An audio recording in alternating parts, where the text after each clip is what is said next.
Many problems that human beings are suffering is simply because we have lost that awareness as to how to be in sync with the many forces. If you become in rhythm with life, you will also wake up somewhere after 3 a.m. At that time, if you sit up and do whatever process you have been initiated for, it will bear maximum fruit.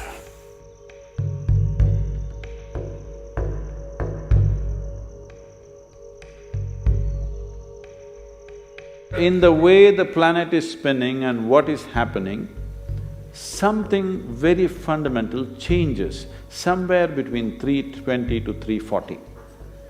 This is called Brahma Muhurtam. This is relevant only up to 33 degrees latitude. Your system, human system, functions in a certain way. It is a possibility. So, there has been an awareness about making use of this possibility. Your life is a product of many things that we call as the universe, many things that we call as existence. So we are a consequence of a certain phenomenal happening that we call as cosmos. We are not an individual existence. So when you get in sync, certain things will happen. You know, there's a cicadas in where we are in Tennessee, the US ashram, they wake up once in 17 years. Can you beat it? They know it is 17 years and they come awake and they breed and they go back to sleep. They're keeping time once in 17 years. No alarm bell anywhere. Well, how is this? I'm saying they're in sync with nature. We have lost sync within nature and we think that is our nature. No. All the many ailments, many problems that human beings are suffering is simply because we have lost that awareness as to how to be in sync with the many forces which are making us who we are. So yoga is to bring that sync so that you are in rhythm with life. If you become in rhythm with life, you will also wake up somewhere just after 3 a.m.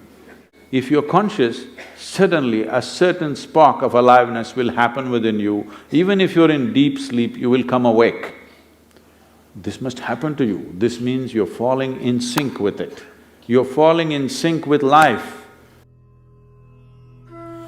So what should I do? Should I meditate? Should I do a kriya? Doesn't matter what. You must do a process for which you have been initiated for.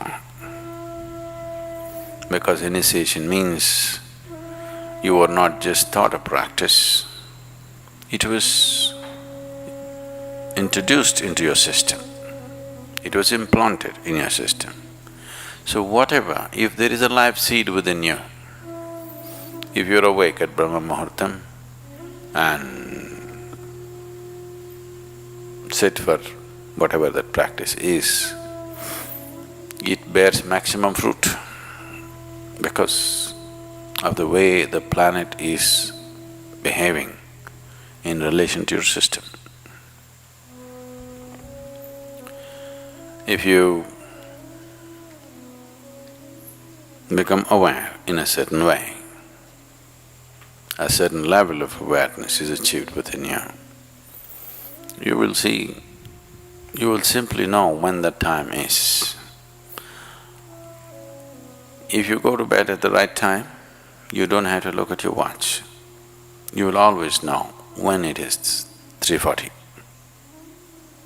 because the body will behave in a different way.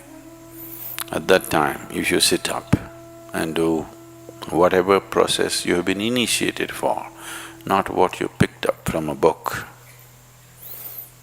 it will bear maximum fruit. The seed will get the necessary support at that time for it to sprout or spurt up more rapidly than at other times. This is only for the initiated.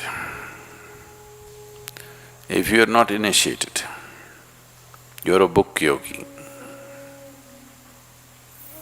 then 340, 640, 740, not so much of a difference. Sandhya kalas are more important for such people. Sandhya means 20 minutes before sunrise, 20 minutes after sunrise, or 20 minutes before sunset and 20 minutes after sunset. The same goes for noon and midnight, but they're of a different nature. So these two twilights are better for the uninitiated. 340 is good for those who've been powerfully initiated.